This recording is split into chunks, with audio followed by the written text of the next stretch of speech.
നമുക്കൊക്കെയും ഒരുപാട് ആവശ്യങ്ങളുണ്ട്. ആ ആവശ്യങ്ങൾ നടന്നു കിട്ടാൻ, നിറവേറി കിട്ടാൻ നമ്മൾ അള്ളാഹുവിനോട് ദുആ ചെയ്യുന്നവരുമാണ്. എന്നാൽ നമ്മുടെ മുറാദ് ഹാസിലാകാൻ നമ്മളിൽ പലരും വിട്ടുപോകുന്നതും അറിയാതെ പോകുന്നതുമായ ഒരു നിസ്കാരത്തെക്കുറിച്ചാണ് ഇന്ന് ഞാൻ നിങ്ങൾക്ക് പറഞ്ഞു തരുന്നത്. ഈ നിസ്കാരം നിസ്കരിക്കേണ്ടത് പരിശുദ്ധമായ വെള്ളിയാഴ്ച രാവിലാണ്, അതായത് വ്യാഴാഴ്ച രാത്രി സമയത്ത്. ഈ നിസ്കാരം കഴിഞ്ഞതിന് ശേഷം ഒരു ദുആ ചെയ്യാനുണ്ട്. ആ ദുആ ഞാൻ ഈ വീഡിയോയിൽ സ്ക്രീനിൽ എഴുതി കാണിക്കുന്നുണ്ട്. ആ ദുആ ചെയ്ത് നിങ്ങൾ അള്ളാഹുവിനോട് നിങ്ങളുടെ എന്ത് ഉദ്ദേശം നിങ്ങൾ അള്ളാഹുവിനോട് പറയുന്നുവോ അത് എളുപ്പത്തിൽ അള്ളാഹു സുബ്ഹാനഹു തആല നിങ്ങൾക്ക് നിറവേറ്റിത്തരും. ഇനി നമ്മൾ നോക്കാൻ പോകുന്നത് ഈ നിസ്കാരം എങ്ങനെയാണ് നിസ്കരിക്കേണ്ടത്, എന്താണ് ഈ നിസ്കാരത്തിൻ്റെ നിയ്യത്ത്, ഏത് സമയത്താണ് ഈ നിസ്കാരം നിസ്കരിക്കേണ്ടത്, എത്ര റക്അത്താണ്, നിസ്കാരത്തിൽ ഓതേണ്ട സൂറത്ത് ഏതാണ്, നിസ്കാരത്തിൽ പാലിക്കേണ്ട കാര്യങ്ങൾ എന്തെല്ലാം, അതുപോലെ നിസ്കരിച്ചതിന് ശേഷം നമ്മൾ ചെയ്യേണ്ട ദുആ എന്നിവയൊക്കെയാണ് ഇനി ഞാൻ നിങ്ങൾക്ക് വ്യക്തമായി പറഞ്ഞു തരുന്നത്. അതുകൊണ്ട് ആരും തന്നെ ക്ലാസ് സ്കിപ്പ് ചെയ്യാതെ കാണുക. അള്ളാഹു തൗഫീഖ് ചെയ്യട്ടെ. ആമീൻ. അള്ളാഹു സുബ്ഹാനഹു തആല നമുക്കെല്ലാവർക്കും ആഫിയത്തുള്ള, ആരോഗ്യമുള്ള ദീർഘായുസ്സ് നൽകി അനുഗ്രഹിക്കുമാറാകട്ടെ. ഈ ദുആ പ്രിയപ്പെട്ടവരെ നമ്മൾ ജീവിതത്തിൽ ധാരാളം ചൊല്ലേണ്ട ഒരു ദുആയാണ്. കാരണം അള്ളാഹു സുബ്ഹാനഹു തആല അവൻ്റെ അടിമകൾക്ക് പ്രത്യേകം നൽകിയ വലിയൊരു നിഅമത്താണ് ആരോഗ്യമുള്ള ദീർഘായുസ്സ്. അത് തേടിക്കൊണ്ട് നമ്മൾ എപ്പോഴും അള്ളാഹുവിനോട് ദുആ ചെയ്യണം. കാരണം മുത്തുനബി സല്ലല്ലാഹു അലൈഹി വസല്ലമ തങ്ങൾ ദുആ ചെയ്യുന്ന സമയത്ത് മുത്തുനബി ദുആയുടെ തുടക്കത്തിൽ ഈ ദുആ പറയുമായിരുന്നു: അള്ളാഹു സുബ്ഹാനഹു തആല രോഗത്തിൽ നിന്നുള്ള മുക്തി നൽകി നല്ല ആരോഗ്യത്തോടു കൂടിയുള്ള, സന്തോഷത്തോടു കൂടിയുള്ള, സമാധാനത്തോടു കൂടിയുള്ള ദീർഘായുസ്സ് നമുക്കെല്ലാവർക്കും പ്രദാനം ചെയ്യട്ടെ. ആമീൻ. പ്രിയപ്പെട്ടവരെ, നാം എല്ലാവരും ഫർള് നിസ്കാരം നിസ്കരിക്കുന്നവരാണ്, അതുപോലെ സുന്നത്ത് നിസ്കാരം നിസ്കരിക്കുന്നവരാണ്. എന്നാൽ ഞാൻ ഇന്ന് പറഞ്ഞു തരുന്ന ഈ നിസ്കാരം പലരും ജീവിതത്തിൽ അറിയാതെ പോയ നിസ്കാരമായിരിക്കും. പലർക്കും അറിയാമായിരിക്കും. അവർക്കൊരു പ്രചോദനമായിട്ടാണ് ഞാൻ ഇന്നത്തെ ക്ലാസ് ഈ വീഡിയോ ചെയ്യുന്നത്. അതായത് നമുക്കൊക്കെയും ഒരുപാട് ഉദ്ദേശങ്ങൾ നടന്നു കിട്ടാനുണ്ട്, ഒരുപാട് ആവശ്യങ്ങൾ നിറവേറി കിട്ടാനുണ്ട്. അങ്ങനെ എത്ര തന്നെ ആവശ്യങ്ങൾ നമുക്ക് നടന്നു കിട്ടാനുണ്ടെങ്കിലും, അതിനി എത്ര വലിയ ആവശ്യമാണെങ്കിലും, മഹാന്മാരായ ഉലമാക്കൾ പറയുന്നത് ഈ നിസ്കാരത്തെ പറ്റി, ഈ നിസ്കാരത്തിലൂടെ ആയിരക്കണക്കിന് ആവശ്യങ്ങൾ നമുക്ക് സാധിപ്പിച്ചെടുക്കാം, നിറവേറ്റിയെടുക്കാം. അത്രക്കും വലിയ ശ്രേഷ്ഠതയേറിയ ഒരു മഹത്തായ നിസ്കാരമാണ്. ഇവിടെ നമ്മൾ പ്രധാനമായിട്ടും ശ്രദ്ധിക്കേണ്ടത്, ഈ നിസ്കാരം നമുക്ക് എന്തിനു വേണ്ടിയിട്ടും നിസ്കരിക്കാം. പക്ഷേ നമ്മളുടെ ആ ആഗ്രഹങ്ങൾ അത് ഹലാലായിരിക്കണം. ഒരിക്കലും ഹറാമായിട്ടുള്ള കാര്യങ്ങൾക്ക് വേണ്ടിയിട്ട് നിങ്ങൾ ഈ നിസ്കാരം നിസ്കരിക്കരുത്. അങ്ങനെ നിസ്കരിച്ചാൽ അതിന് അള്ളാഹുവിൽ നിന്നും വലിയ ശിക്ഷയായിരിക്കും നിങ്ങൾക്ക് ലഭിക്കുക. ഉദാഹരണമായിട്ട്, ഒരാൾ മോഷ്ടിക്കാൻ പോവുകയാണ്, കളവ് നടത്താൻ പോവുകയാണ്. ആ മോഷ്ടിക്കുന്നതിൽ ഒരു പ്രയാസമില്ലാതെ, ആരുടെയും കണ്ണിൽ പെടാതെ, ആരുടെയും കയ്യിൽ പെടാതെ ആ കളവ് നടത്തുന്നത് റാഹത്തായി കിട്ടാൻ, സന്തോഷമായി കിട്ടാൻ ഈ നിസ്കാരം ഒരിക്കലും നിസ്കരിക്കാൻ പാടില്ല. അതുപോലെ ഒരാൾ പലിശക്ക് പോവുകയാണ്, ആ പലിശക്ക് പോകുന്നത് എല്ലാം റാഹത്താകാൻ, പ്രയാസമില്ലാതെ നടന്നു കിട്ടാൻ ഒരിക്കലും നിങ്ങൾ ഈ നിസ്കാരം നിസ്കരിക്കരുത്. അത് ഒരിക്കലും പാടില്ല. അത് വലിയ തെറ്റാണ്. ഹറാമല്ലാത്ത, അള്ളാഹു സുബ്ഹാനഹു തആല അനുവദിച്ചു തന്നിട്ടുള്ള, അത് ദുനിയാവിലെ കാര്യമായിക്കോട്ടെ ആഖിറത്തിലെ കാര്യമായിക്കോട്ടെ, നമ്മുടെ എന്ത് കാര്യം ഹലാലായത് നമുക്ക് നടന്നു കിട്ടാൻ, നിറവേറി കിട്ടാൻ ഈ നിസ്കാരം നമുക്ക് നിസ്കരിക്കാം. മുത്തുനബി സല്ലല്ലാഹു അലൈഹി വസല്ലമ തങ്ങൾ പറയുന്ന ഹദീസിൽ കാണാം, ഒരു മനുഷ്യനിക്ക് അള്ളാഹു സുബ്ഹാനഹു തആലയിൽ നിന്നും എന്തെങ്കിലും നേടിയെടുക്കാനുണ്ടെങ്കിൽ, അത് ദുനിയാവിലെ കാര്യമായിക്കോട്ടെ ആഖിറത്തിലെ കാര്യമായിക്കോട്ടെ, അല്ലെങ്കിൽ ആദം സന്തതികളിൽ നിന്ന്, അതായത് മനുഷ്യരിൽ നിന്ന് എന്തെങ്കിലും കാര്യങ്ങൾ നേടിയെടുക്കാൻ ഉണ്ടെങ്കിൽ, നമുക്കൊക്കെ പല ആളുകളിൽ നിന്നും പല കാര്യങ്ങളും നമുക്ക് സാധിച്ചെടുക്കാനുണ്ടാകും. അവരിൽ നിന്ന് അവരുടെ ഒരു ഒപ്പ് കിട്ടിയാൽ, അവരുടെ ഒരു സമ്മതം കിട്ടിയാൽ മാത്രമായിരിക്കും നമ്മുടെ ആ ആവശ്യം നടന്നു കിട്ടുക. അതിന് അദ്ദേഹം വിചാരിക്കണം. എന്നാൽ അത് നമുക്ക് അദ്ദേഹത്തിൽ നിന്നും സാധിപ്പിച്ചെടുക്കുവാൻ വേണ്ടിയിട്ടോ, അതുപോലെ ദുനിയാവിലെ മറ്റ് പല കാര്യങ്ങൾ നമുക്ക് സ്വന്തമായിട്ടൊരു വീട് വേണം, സ്വന്തമായിട്ടൊരു വാഹനം വേണം, അല്ലെങ്കിൽ നല്ലൊരു ജോലി വേണം, നല്ലൊരു ബിസിനസ് വേണം, അല്ലെങ്കിൽ നല്ല സ്വാലിഹത്തായ നമ്മൾ ഇഷ്ടപ്പെടുന്നൊരു ഭാര്യ വേണം, സ്വാലിഹായ സന്താനങ്ങൾ വേണം, രോഗങ്ങൾ മാറിക്കിട്ടണം, കടങ്ങൾ മാറിക്കിട്ടണം, ജീവിതത്തിലെ പ്രയാസങ്ങൾ മാറിക്കിട്ടണം, സന്തോഷവും സമാധാനവും ലഭിക്കണം, നല്ല ആരോഗ്യത്തോടു കൂടിയുള്ള ആഫിയത്തോടു കൂടിയുള്ള നല്ലൊരു ശരീരം വേണം, അതുപോലെ എക്സാമിൽ പാസ്സാവണം, മറ്റുള്ള മേഖലകളിലൊക്കെ നമുക്ക് ഉന്നത വിജയം വേണം, ജീവിതത്തിൽ ബറക്കത്ത് വേണം. ഇങ്ങനെയുള്ള നമ്മുടെ പല ദുനിയാവിലെ ഉദ്ദേശങ്ങളുണ്ടാകും, ദുനിയാവിലെ വിജയത്തിനാവശ്യമായ പല കാര്യങ്ങളുണ്ടാകും. അതൊക്കെയും നമുക്ക് നടന്നു കിട്ടാൻ നമ്മൾ 2 റക്അത്ത് നിസ്കരിച്ചുകൊണ്ട് ഈ രീതിയിൽ ഈ ദുആ ചെയ്ത് അള്ളാഹുവിനോട് ദുആ ചെയ്താൽ മതി. സ്വഹാബിമാരൊക്കെ യുദ്ധത്തിന് പോകുമ്പോൾ ആ യുദ്ധത്തിൽ പ്രയാസമില്ലാതെ ആ യുദ്ധത്തിൽ വിജയിക്കാൻ വേണ്ടിയിട്ട് അവർ ഈ നിസ്കാരം നിസ്കരിച്ചു കൊണ്ടാണ് യുദ്ധത്തിന് പോകാറ്. അതുകൊണ്ട് പ്രിയപ്പെട്ടവരെ, നിങ്ങളുടെ ജീവിതത്തിൽ എന്തെങ്കിലും ഉദ്ദേശങ്ങൾ നിറവേറ്റിയെടുക്കാൻ പോകുമ്പോൾ, എന്തെങ്കിലും കാര്യങ്ങൾ തുടക്കം കുറിക്കാൻ പോകുന്ന സമയത്ത് അത് ഉന്നത വിജയമുണ്ടാകാൻ, അത് നിങ്ങൾ ആഗ്രഹിച്ചതുപോലെ നടന്നു കിട്ടാൻ നിങ്ങൾ ആദ്യം തന്നെ ഈ നിസ്കാരം നിസ്കരിച്ചുകൊണ്ട് ഈ ദുആ ചെയ്ത് അള്ളാഹുവിനോട് നിങ്ങളുടെ കാര്യങ്ങൾ പറഞ്ഞുകൊണ്ട് നിങ്ങൾ പോയാൽ ഇൻഷാ അല്ലാഹ് ഉറപ്പാണ് അള്ളാഹു സുബ്ഹാനഹു തആല ഒരു പ്രയാസവുമില്ലാതെ ആ കാര്യങ്ങളെല്ലാം നിങ്ങൾക്ക് എളുപ്പമാക്കി തരും. ഈ നിസ്കാരം നിങ്ങൾ നിസ്കരിക്കുന്ന സമയത്ത് നിങ്ങൾ ആദ്യം ശ്രദ്ധിക്കേണ്ടത്, വുളു എടുക്കുമ്പോൾ അതിൻ്റെ ആദാബുകളും മര്യാദകളും പാലിച്ച് പൂർണ്ണ രൂപത്തിൽ വുളു എടുക്കുക. ചില ആളുകൾ വുളു എടുക്കുമ്പോൾ അവരുടെ കൈ കഴുകുമ്പോൾ മുട്ടൊന്നും നനയൂല, അതുപോലെ മുഖം കഴുകുമ്പോൾ മുഖത്തിൻ്റെ ആ മുൻവശം മാത്രം ഒന്ന് വെള്ളം തലോടിപ്പോകും. മുഖത്തിൻ്റെ ഒരു ചെവിക്കുറ്റി മുതൽ മറ്റേ ചെവിക്കുറ്റി വരെ നമ്മൾ നല്ലതുപോലെ മുഖം കഴുകണം.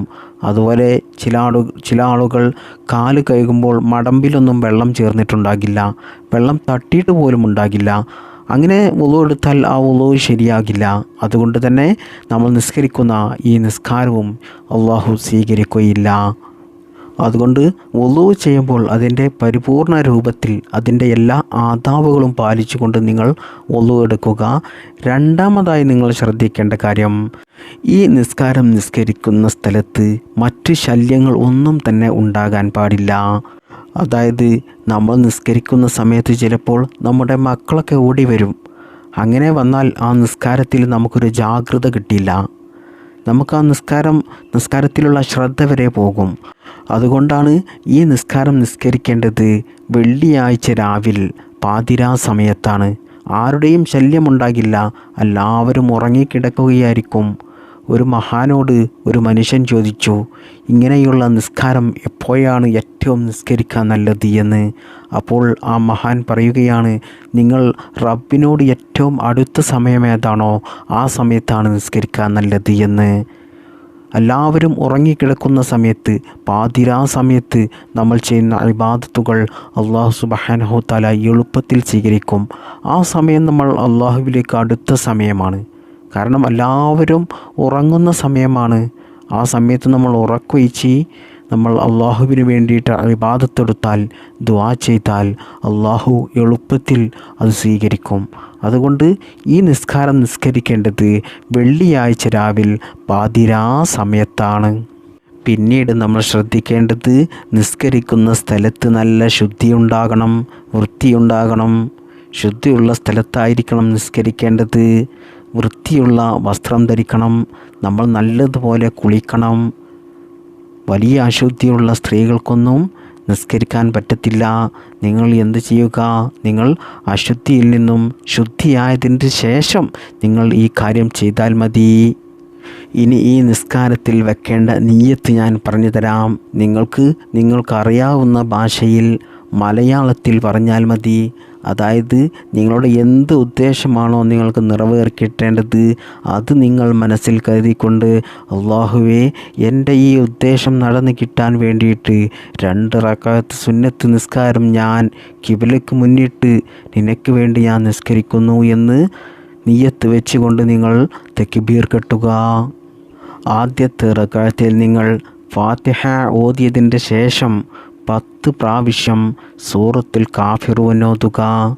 അതായത് ബിസ്മില്ലാഹിർ റഹ്മാനിർ റഹീം ഖുൽ യാ അയ്യുഹൽ കാഫിറൂൻ ലാ അഅ്ബുദു മാ തഅ്ബുദൂൻ വലാ അൻതും ആബിദൂന മാ അഅ്ബുദു വലാ അന ആബിദും മാ അഅ്ബദ്തും വലാ അൻതും ആബിദൂന മാ അഅ്ബുദു ലക്കും ദീനുക്കും വലിയ ദീൻ എന്ന ഈ ചെറിയ സൂറത്ത് നിങ്ങൾ 10 പ്രാവശ്യം ഒന്നാമത്തെ റക്അത്തിൽ ഓതുക.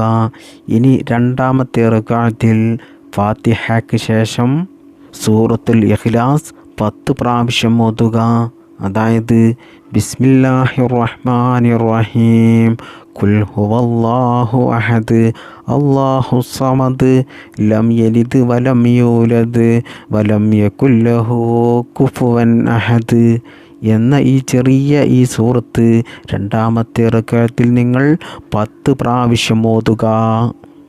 എന്നതിന് ശേഷം നമ്മൾ സാധാരണ സുന്നത്ത് നിസ്കരിക്കുന്നത് പോലെ രണ്ടാമത്തെ റക്അത്തും നിസ്കരിച്ച് അത്തഹിയാത്തൊക്കെ ഓതി സലാം വീട്ടുക. എന്നതിന് ശേഷമാണ് നിങ്ങൾ പ്രത്യേകം ശ്രദ്ധിക്കേണ്ടത്. അതായത് നമ്മൾ 2 റക്അത്ത് സുന്നത്ത് നിസ്കരിച്ചിരിക്കുകയാണല്ലോ, നമ്മൾ അവിടെ നിന്ന് ഒരു സുജൂദ് അങ്ങ് ചെയ്യുക. ഒരു സുജൂദ് ചെയ്തുകൊണ്ട് ആ സുജൂദിൽ കിടന്നുകൊണ്ട് നമ്മൾ 10 സ്വലാത്ത്, നമ്മൾക്കറിയാവുന്ന 10 സ്വലാത്ത് മുത്തുനബി സല്ലല്ലാഹു അലൈഹി വസല്ലമ തങ്ങളുടെ പേരിൽ ചൊല്ലുക. സ്വല്ലല്ലാഹു അലാ മുഹമ്മദ് സ്വല്ലല്ലാഹു അലൈഹി വസല്ലം, സ്വല്ലല്ലാഹു അലാ മുഹമ്മദ് സ്വല്ലല്ലാഹു അലൈഹി വസല്ലം. ഈ സ്വലാത്ത് ധാരാളം ആളുകൾക്കും അറിയാവുന്ന ഒരു സ്വലാത്താണ്. ഇത് ചൊല്ലിയാലും മതി. എന്നിട്ട് നിങ്ങൾ ഒരു ദിക്ർ ചൊല്ലാനുണ്ട്. ആ സുജൂദിൽ കിടന്നുകൊണ്ട് തന്നെ ഒരു ഖുർആനിക ദുആ പറയാനുണ്ട്. അതാണ് റബ്ബനാ ആതിനാ ഫിദ്ദുനിയാ ഹസനതം വഫിൽ ആഖിറതി ഹസനതം വഖിനാ അദാബന്നാർ. റബ്ബനാ ആതിനാ ഫിദ്ദുനിയാ ഹസനതം വഫിൽ ആഖിറതി ഹസനതം വഖിനാ അദാബന്നാർ. ഈ ഒരു ദുആ നിങ്ങൾ 10 തവണ സുജൂദിൽ കിടന്നുകൊണ്ട് തന്നെ ചൊല്ലുക. എന്നതിന് ശേഷം നിങ്ങൾ സുജൂദിൽ നിന്നും എണീൽക്കുക. എന്നിട്ട് നിങ്ങൾ ഒരു ദുആ പറയാനുണ്ട്. ആ ദുആ ഞാൻ ഈ വീഡിയോയുടെ സ്ക്രീനിൽ എഴുതി കാണിക്കുന്നുണ്ട്. അത് നിങ്ങൾ ഒരു വെള്ള പേപ്പറിലേക്ക് എഴുതിയെടുക്കുകയോ അല്ലെങ്കിൽ സ്ക്രീൻഷോട്ട് എടുത്ത് വെച്ച് അത് നോക്കി നിങ്ങൾ പറയുകയോ ചെയ്യുക. അപ്പോൾ ഏതാണ് ആ ദുആ? ഈ ദുആ നിങ്ങൾ പറയേണ്ടത് 3 പ്രാവശ്യമാണ്. ഒരു ചെറിയ ദുആയാണ്, ചൊല്ലാൻ എളുപ്പമുള്ള ഒരു ദുആയാണ്. അപ്പോൾ ഞാൻ ആ ദുആ പറഞ്ഞു തരാം. ലാ ഇലാഹ ഇല്ലല്ലാഹുൽ ഹലീമുൽ കരീം സുബ്ഹാനല്ലാഹി റബ്ബിൽ അർശിൽ അളീം അൽഹംദുലില്ലാഹി റബ്ബിൽ ആലമീൻ അസ്അലുക മൂജിബാതി റഹ്മതിക വഅസായിമ മഗ്ഫിറതിക വൽ അനീമത മിൻ കുല്ലി ബിർരിൻ വസ്സലാമത മിൻ കുല്ലി ഇസ്മിൻ ലാ തദഅലി ദംബൻ ഇല്ലാ അഫർതഹു വലാ ഹമ്മൻ ഇല്ലാ ഫറജ്തഹു വലാ ഹാജതൻ ഹിയ ലക റിളൻ ഇല്ലാ ഖളൈതഹാ യാ അർഹമർ റാഹിമീൻ. ഈ ഒരു ദുആ നിങ്ങൾ 3 പ്രാവശ്യം ചൊല്ലുക. എന്താണ് ഈ ദുആയുടെ അർത്ഥം? ഞാനൊന്ന് ചുരുക്കത്തിൽ എളുപ്പത്തിൽ പറഞ്ഞു തരാം. ലാ ഇലാഹ ഇല്ലല്ലാഹുൽ ഹലീമുൽ കരീം സുബ്ഹാനല്ലാഹി റബ്ബിൽ അർശിൽ അളീം അൽഹംദുലില്ലാഹി റബ്ബിൽ ആലമീൻ. സഹനശക്തിയുള്ള മാന്യനായ അല്ലാഹുവേ, അറശിൻ്റെ അധിപനായ വണ്ണമുള്ള അല്ലാഹുവേ, എല്ലാ സർവസ്തുതിയും നിനക്കാണ് അല്ലാ. അസ്അലുക മൂജിബാതി റഹ്മതിക വഅസായിമ മഗ്ഫിറതിക. അല്ലാഹുവേ, നിന്നോട് ഞങ്ങൾ നിൻ്റെ റഹ്മത്തിനെ ചോദിക്കുകയാണ്, നിൻ്റെ മഗ്ഫിറത്തിനെ ഞങ്ങൾ ചോദിക്കുകയാണ്. വൽ അനീമത മിൻ കുല്ലി ബിർരിൻ വസ്സലാമത മിൻ കുല്ലി ഇസ്മിൻ. അല്ലാഹുവേ, എല്ലാ പാപങ്ങളിൽ നിന്നും ഞങ്ങൾക്ക് നീ സലാമത്ത് നൽകണേ അല്ലാ. എല്ലാ ഗുണവും നിൻ്റെ ഓശാരമായി ഞങ്ങൾക്ക് നീ നൽകണേ അല്ലാ. ലാ തദഅലി ദംബൻ ഇല്ലാ അഫർതഹു വലാ ഹമ്മൻ ഇല്ലാ ഫറജ്തഹു. അള്ളാഹുവേ, എല്ലാ പാപങ്ങളും നീ പുറത്തു തരണേ അല്ലാ. ഞങ്ങളുടെ എല്ലാ പ്രയാസങ്ങളും പ്രതിസന്ധികളും രോഗങ്ങളും എല്ലാ വിഷമങ്ങളും നീ മാറ്റിത്തരണേ അല്ലാ. വലാ ഹാജതൻ ഹിയ ലക റിളൻ ഇല്ലാ ഖളൈതഹാ. അള്ളാഹുവേ, ഞങ്ങൾക്ക് ഒരുപാട് ആവശ്യങ്ങളുണ്ട്, ഒരുപാട് മുറാദുകളുണ്ട്. അതെല്ലാം നിൻ്റെ തൃപ്തിയിലാക്കി ഞങ്ങൾക്ക് നീ നടത്തിത്തരണേ അല്ലാ. യാ അർഹമർ റാഹിമീൻ. കരുണയുള്ള കരുണാഭാരതിയായ റബ്ബേ എന്നാണ് ഈ ദുആയുടെ അർത്ഥം വരുന്നത്. അപ്പോൾ ഞാൻ ഈ പറഞ്ഞു തന്ന രീതിയിൽ ഈ സുന്നത്ത് നിസ്കാരം നിസ്കരിച്ച് അതിനുശേഷം ഒരു സുജൂദ് ചെയ്ത് ആ സുജൂദിൽ നിങ്ങൾക്കറിയാവുന്ന 10 സ്വലാത്ത് ചൊല്ലി അതിൻ്റെ ശേഷം റബ്ബന ആതിന ഫിദ്ദുനിയ ഹസനത്തം വഫിൽ ആഖിറതി ഹസനത്തം വഖിനാ അദാബന്നാർ എന്നുള്ള ആ ദുആ, ഖുർആനിക ദുആ 10 പ്രാവശ്യം ചൊല്ലിയതിൻ്റെ ശേഷം ഞാൻ ഈ പറഞ്ഞിരുന്ന ഈ ദുആ നിങ്ങൾ അത് സുജൂദിൽ കിടന്ന് ചൊല്ലേണ്ട കേട്ടോ. ഈ ദുആ നിങ്ങൾ സുജൂദിൽ നിന്നും എണീറ്റതിൻ്റെ ശേഷം നിങ്ങൾ വെള്ള പേപ്പറിൽ നോക്കിയിട്ടോ അല്ലെങ്കിൽ മൊബൈൽ ഫോണിൽ സ്ക്രീൻഷോട്ട് എടുത്ത് വെച്ചത് നോക്കിയിട്ടോ നിങ്ങൾ പറഞ്ഞാൽ മതി. എന്നതിൻ്റെ ശേഷം നിങ്ങളുടെ ഉദ്ദേശം എന്താണോ, നിങ്ങളുടെ ആഗ്രഹം എന്താണോ, നിങ്ങളുടെ ഈ പ്രയാസം എന്താണോ, അള്ളാഹുവിൽ നിന്ന് എന്താണോ നിങ്ങൾക്ക് നിറവേറി കിട്ടേണ്ടത്, അതുപോലെ അള്ളാഹുവിൻ്റെ അടിമകളിൽ നിന്ന്, ആദം സന്തതികളിൽ നിന്ന്, മനുഷ്യരായിട്ടുള്ള ആളുകളിൽ നിന്ന് എന്താണോ നിങ്ങൾക്ക് നേടിയെടുക്കേണ്ടത്, നടന്നു കിട്ടേണ്ടത്, സാധിച്ചു കിട്ടേണ്ടത്, അതൊക്കെയും നിങ്ങൾ അള്ളാഹുവിനോട് ആത്മാർത്ഥമായിട്ട് പച്ച മലയാളത്തിൽ നിങ്ങൾക്കറിയാവുന്ന ഭാഷയിൽ പറയുക. എന്നാൽ ഇൻഷാ അല്ലാഹ് ഉറപ്പാണ് അത് അല്ലാഹു സുബ്ഹാനഹു തആല നിങ്ങൾക്ക് എളുപ്പത്തിൽ നിറവേറ്റി തരും. അത് നിങ്ങൾ ഈ പരിശുദ്ധമായ ഈ വെള്ളിയാഴ്ച രാവിൽ ഇന്ന് തന്നെ ചെയ്യുക. അല്ലാഹു സുബ്ഹാനഹു തആല അതിന് തൗഫീഖ് ചെയ്യട്ടെ. ഈ കാര്യം മഹാന്മാരായ ആരിഫീങ്ങളൊക്കെ ഒരുപാട് ചെയ്ത കാര്യമാണ്. അവരുടെ ജീവിതത്തിൽ ഇത് ചെയ്തിട്ട് വിജയം തെളിയിച്ച കാര്യമാണ്. അത് കിതാബ് മുജറവാത്തിലൊക്കെ നമുക്ക് കാണാൻ സാധിക്കും. അത്രക്കും വലിയ ശ്രേഷ്ഠതയേറിയ കാര്യമാണ് ഞാൻ നിങ്ങൾക്ക് പറഞ്ഞു തന്നത്. അതുകൊണ്ട് ആരും തന്നെ മറക്കാതെ ഈ കാര്യം ചെയ്യുക. അല്ലാഹു സുബ്ഹാനഹു തആല അതിന് തൗഫീഖ് നൽകട്ടെ.